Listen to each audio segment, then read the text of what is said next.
अच्छा जी, ये तो आप सब लोगों को मालूम ही है कि हमने ये जो आज़ादी हासिल की है ये कोई आसान नहीं थी। जी हमारे बुजुर्गों ने हजारों जानें कुर्बान की, दिन रात मेहनत की। बिल्कुल। यानी कि हम सब जानते हैं कि ये आज़ादी हमें प्लेट में रख के नहीं मिली है, बहुत सारी कुर्बानियाँ इसके लिए दी गई।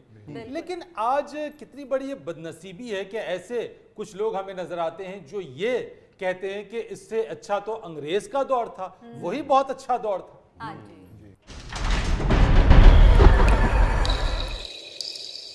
ये कौन साहब है जी? ओ, ये हैं लॉर्ड माउंटबेटन, बरतानवी सियासतदान, बरतानवी बहरी फौज का अफसर और मुत्तहदा हिंदुस्तान का आखिरी वाइसराय। इन्हीं के हाथों बर्रे सगीर की तकसीम हुई और पाकिस्तान को आजादी मिली। वाह, बड़ी मेहरबानी भाजी, तुझे सानू आजादी दी।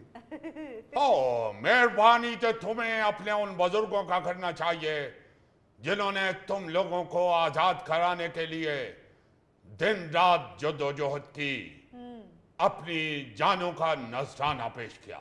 जी।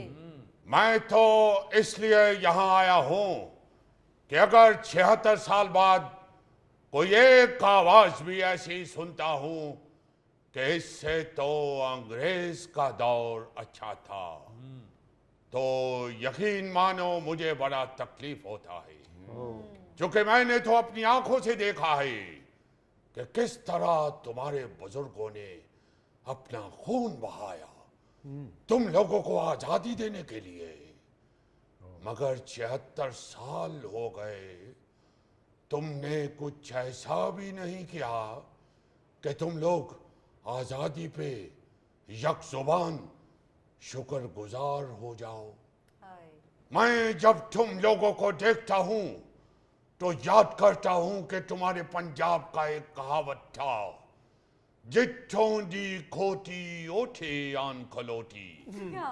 मगर तुम लोगों का हालत देख के तो सोचता हूं कि जिथे सीख होती ओठे ये कलोटी। वाह। लॉर्ड माउंटबेटन साहब, आते ही हम में से कीड़े निकालना ना शुरू कर दें। एक्सक्यूज मी, मैं लॉर्ड मैनू कीड़े कड्डन वाली माई ना बना। हुजूर, कुछ अपने गिरेबान में भी झांकें। मैं तरीजा ला कुर्ता नहीं पाया होया। तो जनाब, आप ही की गलतियां हैं जिनका खमियाजा आज तक हम भुगत रहे हैं। ये तो तुम लोगों का आदत बन गया हुआ है दूसरे पे मुद्दा डालना। याद है कि किस तरह से तकसीम किया आपने बर्रे सगीर को, इंतहाई उजलत के साथ, बगैर सोचे समझे।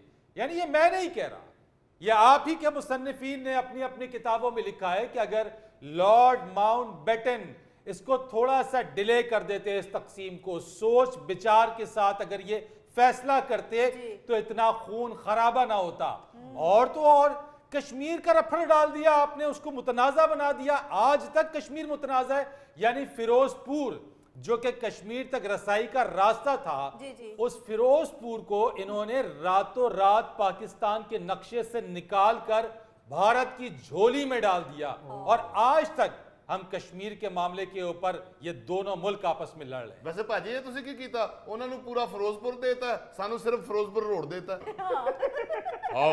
बस यही चंद ढोल आप लोगों ने गले में लटकाए हुए हैं, उन्हीं को पीटना शुरू कर देते हो।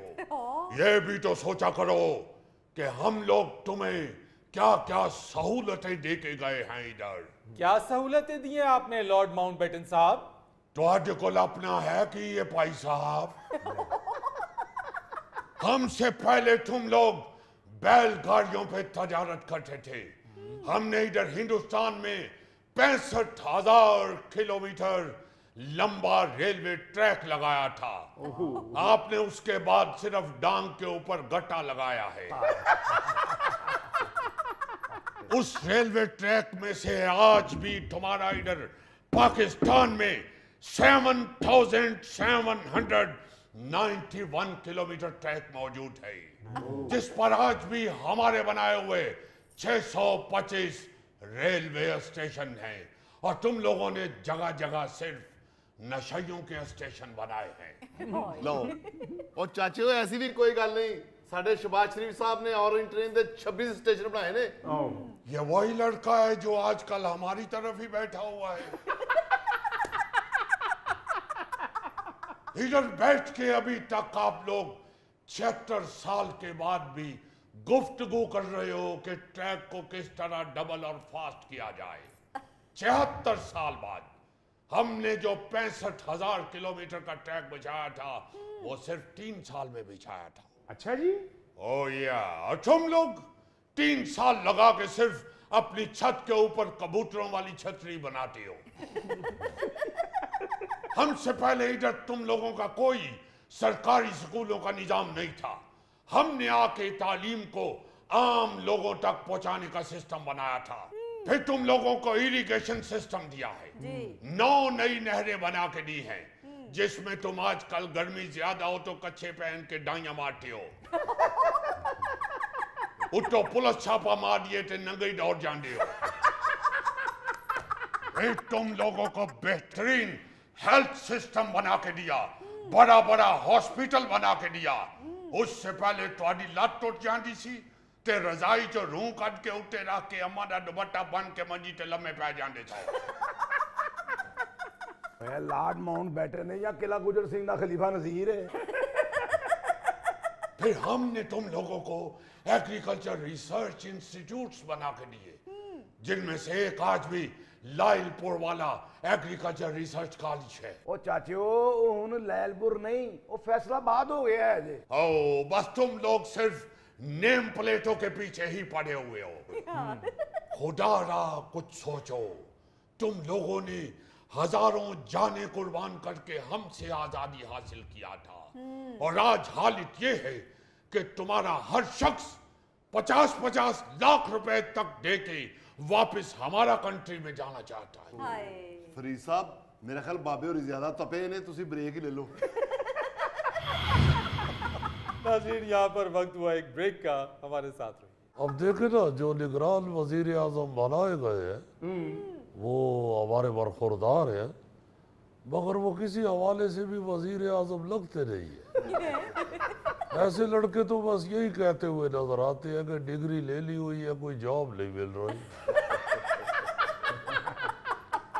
तो उनको एकदम निगरान वजीर आजम की सीट पे बैठा देना मेरा ख्याल है कि हमारे साथ नहीं, मुल्क के साथ ज्यादती है।